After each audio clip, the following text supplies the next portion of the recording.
ஹஸ்பி அல்லாஹு நிஅமல் வக்கீல். ஒரு வயது 4 மாதம் கல்பிட்டி முசால்பிட்டியில் நடந்த சம்பவம். குழந்தை பரிதாப மரணம். குழந்தையை காணவில்லை என்று தேடிய குடும்பத்திற்கு குளியல் அறையில் சடலமாக கிடைத்தது குழந்தை. அஸ்ஸலாமு அலைக்கும் வரஹ்மத்துல்லாஹி வபரகாத்து. அன்பார்ந்த அனைத்து உறவுகளுக்கும் இனிய மதிய வணக்கம். இந்த சம்பவம் உண்மையிலேயே மனதுக்கு மிகவும் வேதனையான ஒரு சம்பவமாக அமைந்திருக்கின்றது. குழந்தைகள் உள்ள ஒவ்வொரு தாய் தந்தையர்களுக்கும் மிகவும் சங்கடம் அளிக்கக்கூடிய சம்பவமாக இந்த சம்பவம் பதிவாகி இருக்குது.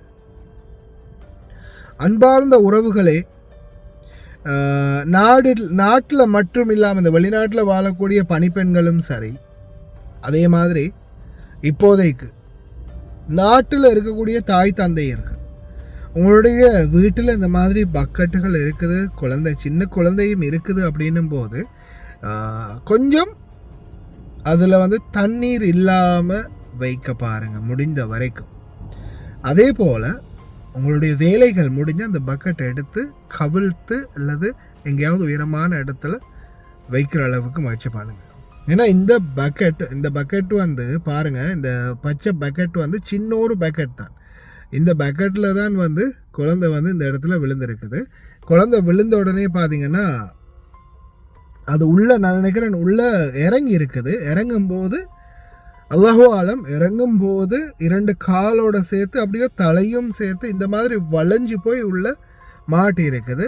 இதில் முக்கியமான பிரச்சனை என்னென்னா, குழந்தைகள் இப்போ பெரிய ஆக்கள் என்னும்போது கொஞ்சமாவது ஏதாவது ஒரு முயற்சி நாம் பண்ணுவோம்.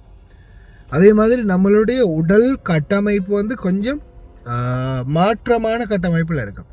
அதே ஒரு குழந்தை என்னும்போது அவங்க தண்ணிக்குள்ளே அந்த மூழ்கின அந்த சந்தர்ப்பத்தில் அவங்களுக்கு ஒரு திணறல் வரும். அப்படின்னு திணறும் போது மூக்குக்குள்ளேருந்து தண்ணி உடனே மண்டைக்கு ஏறும். ஏன்னா தலைகீழ இருக்கிறதால உடனே அந்த இழுக்கிற அந்த தண்ணீர் மூக்குக்குள்ளால போய் உடனே மண்டைக்கு கொண்டு போய் அடிக்கும். அடித்ததோட தண்ணி அவங்க எடுத்தாலும் வாய்க்குள்ள எடுத்தாலும் அந்த தண்ணி இந்த இடத்துலேருந்து உடம்புக்குள்ளே போகிறதுக்கு முன்னாடியே மண்டைக்கு கொண்டு போய் அடிச்சிடும். இப்போ சாதாரண நம்மளுக்கு புறை ஏறுது இல்லையா, ஏதாவது ஒரு சில நேரங்களில் தண்ணி குடிக்கும்போது ஏதாவது மூக்குக்குள்ளால் கூட வருமே.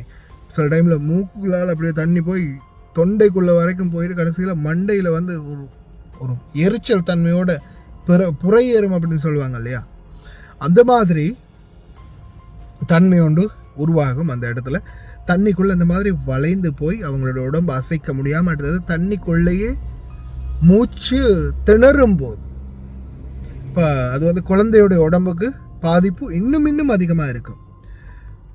நல்லா பாதுகாக்கட்டும் எல்லா குழந்தைகளையும். தயவு செய்து இந்த வீடியோ மிகவும் வேதனைக்குரிய ஒரு வீடியோவாக அமைஞ்சிருக்குது. ரொம்பவும் கவலையாகவும் இருக்குது. இந்த சிச்சுவேஷன் இனி வரும் காலமாவது நம்மளுடைய உறவுகள் யாருக்குமே இந்த மாதிரி ஒரு நிலைமை வந்துடக்கூடாது. அதே போல தான் இந்த சம்பவம் வெளிநாடுகளில் இருக்கக்கூடிய எங்களுடைய பணிப்பெண்களுக்கும் மிகப்பெரிய ஒரு பாடம். இதே மாதிரி நிறைய வீடுகளில் பார்த்தீங்கன்னா பக்கெட் இருக்குது, தண்ணி பக்கெட்ஸ் இருக்குது, தண்ணி தொட்டிகள் இருக்குது, அதே மாதிரி ஸ்விம்மிங் பூல் இருக்குது, கசாலா அதாவது வாஷிங் மிஷின் இருக்குது. வாஷிங் மிஷினில் நீங்கள் சில நேரங்களில் துணி போகிறதுக்கு முன்னாடி தண்ணி நிரப்புவீங்க.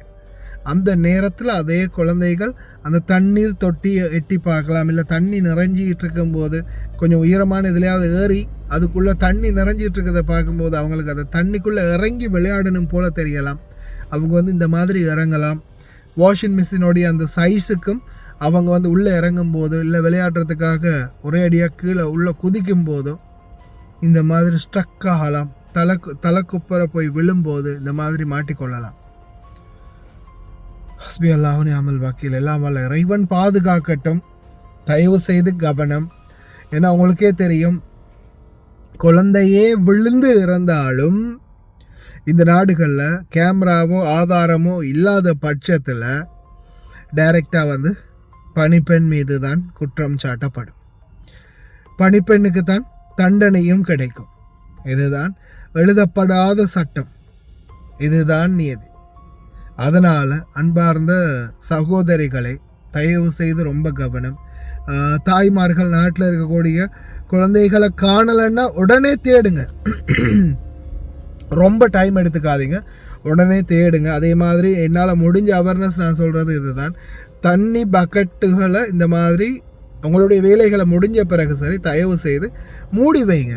தண்ணி பக்கெட்டுகளை வந்து கவிழ்த்து வைங்க அல்லது வேற எங்கேயாவது மாட்டி விடுங்க. தண்ணீர் இல்லாமல் சரி வைங்க. ஆஃப்டர் ஆல் தண்ணீர் இல்லாமல் இருந்திருந்தாலாவது இந்த பிள்ளை விழுந்திருந்தாலும் தலை குத்துன்னு விழுந்த பிறகு கத்தியாவது இருக்கும், இல்லை பிறண்டாவது இருக்கும். தண்ணியோட பாரத்துக்கும் அந்த பிள்ளை விழுந்ததோட மூச்சில் தண்ணி மூச்சு திணறலாகி இருந்து மூச்சுக்கு இழுப்பட்டு இருந்தால் இந்த மாதிரி ஆகியிருக்கலாம்.